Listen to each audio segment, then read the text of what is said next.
Racing isn't the #1 reason that I run in the mountains. So while it's very important to me, my results, and I'm a very competitive person, I never get too emotionally crushed by any one failure or disappointment, you know?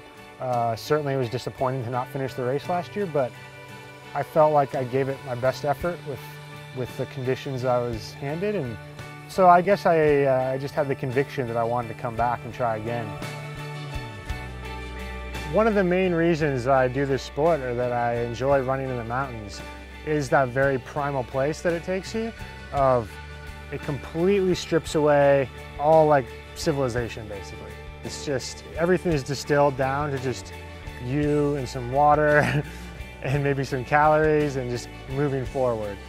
So much of life is taking care of tasks and duties, you know, at work or whatever, with family.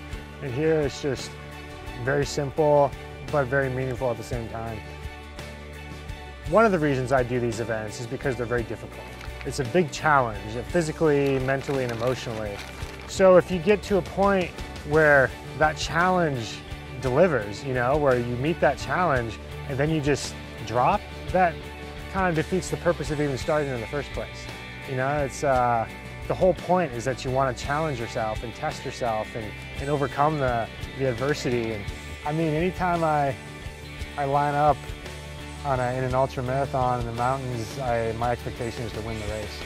The way I run is I try to just run my own race within myself, and if that means that I don't reach the front of the race until maybe halfway, that's fine with me. We'll see what happens. That's why you run the race, to find out. It's the drama and the excitement and the uncertainty. Running up to Col de la Seine, I knew that I just had, you know, the 4 top guys in front of me, the 3 Spanish runners and Francois. And I think this is where I started, made a mistake. I went too hard on that climb, you know, to try and catch up before Courmayeur. In the first half of a 100 miler, you just have to go easy, and I was pushing past that line, you know. But then out of Courmayeur, there was a big climb up to Bretone. I could just tell that my stomach was starting to, I was getting nauseous, you know, and I didn't feel like eating anymore. So I ate 1 gel on that climb, and that was the last gel I had for a long time. Between Bretone and Bonatti is the middle of the night, maybe, I don't know, 3 in the morning, something like that. And so you're tired, it's that worst time of the night. And so I got into Fouilly, and I almost left without eating anything there because I just didn't realize. But then I ate there, and I threw up again after Fouilly. It was just, when you don't have any calories in your system, you can't go, there's no power. And so then it was just a matter of survival. I was just trying to like continue to move and to go forward.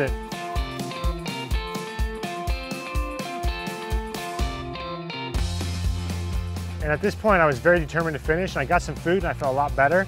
But then again I threw up going over a Bovine. So when I got into Trion, it was bad because I've been going for 10 hours at that point with almost no calories. So in Trion, I was pretty, like, a little dizzy and incoherent. How you feel? So I ended up taking a little nap there. But is there a maybe little 2 bit hours. How do you feel? Do you think you could eat now? But is there a little bit of, could you think you could eat now? And eventually my stomach finally got better and I could start eating some food. Finally ate a lot of food, and then it was just march to the finish. One of the reasons I do these is because the race is so difficult, such a big challenge. And this time in Trion, I don't know, I felt like I needed to prove to myself, meet that challenge basically, you know, like get to a very low spot and still pull out of it. To try to stop thinking basically. Just make small little goals, get to the next aid station and get to the top of the pass. In the moment you can't analyze it because it's irrational.